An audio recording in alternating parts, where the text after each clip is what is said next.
नमस्कार, मैं हूं विकास शर्मा। आपका बहुत बहुत स्वागत है। आपने अक्सर देखा होगा कि जब कभी कोई यात्रा पे जाता है तो उसकी मृत्यु हो जाती है, या जिस कार्य को लेकर वह यात्रा पर निकलता है वह कार्य संपूर्ण नहीं हो पाता, वह ऐसा ही अधूरा रह जाता है। उसका क्या कारण है, यही विज्ञान हम आपको इस वीडियो के माध्यम से समझाने वाले हैं। अगर आप हमारे चैनल पे नए हो तो चैनल को सब्सक्राइब अवश्य कर लें, क्योंकि हम ऐसी वीडियोस आपके लिए हमेशा लाते ही रहेंगे। भक्तों, सबसे पहले यह जानना बहुत आवश्यक है कि हमारे नाक में दो छिद्र होते हैं। जो दायां छिद्र है इसको सूर्य स्वर कहा जाता है, और जो बायां छिद्र है इसको चंद्र स्वर कहा जाता है। हम एक समय में एक ही छिद्र से सांस लेते हैं। अब पता कैसे चलेगा कि कौन से छिद्र से हम सांस ले रहे हैं? एक छिद्र बंद कर लो, श्वास खींचने का प्रयास करो। जिस छिद्र से आसानी से सांस बाहर आ रहा हो और अंदर जा रहा हो, तो आपको मानना चाहिए हमारा वह स्वर एक्टिवेट है।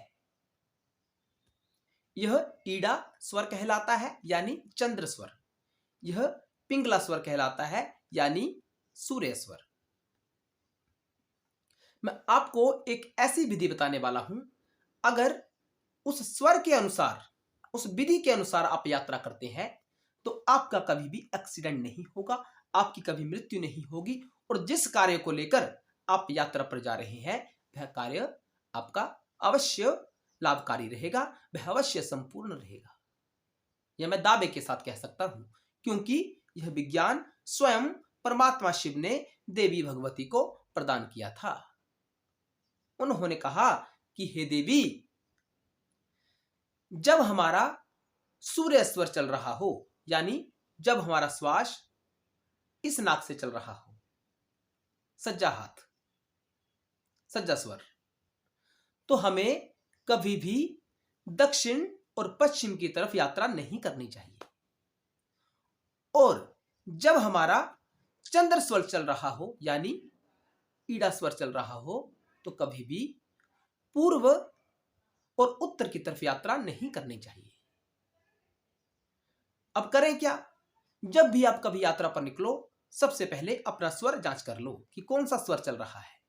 अगर आपका सूर्य स्वर चल रहा है और आपने यात्रा दक्षिण की तरफ करनी है या पश्चिम की तरफ करनी है, तो यात्रा को रोक दीजिए, कुछ समय प्रतीक्षा कर लीजिए। प्रतीक्षा करिए, आपका चंद्र स्वर चल पड़े, उस समय तक प्रतीक्षा कीजिए। ये 15-20 आधा घंटा 1 घंटे में परिवर्तित स्वतः ही हो जाता है। और अगर आपने उत्तर या पूर्व की तरफ यात्रा करनी है तो कभी भी ईड़ा स्वर में मत कीजिए, अन्यथा आपकी मृत्यु भी हो सकती है। जिस कार्य के लिए आप जा रहे हैं वह कार्य आपका बिगड़ भी सकता है। तो इन बातों का आपको विशेषतया ध्यान रखना है। जब आप स्वर के हिसाब से यात्रा करते हैं तो आपकी यात्रा हमेशा मंगलमयी रहती है, कोई उसमें दुविधा नहीं आती, सुविधा ही सुविधा रहती है।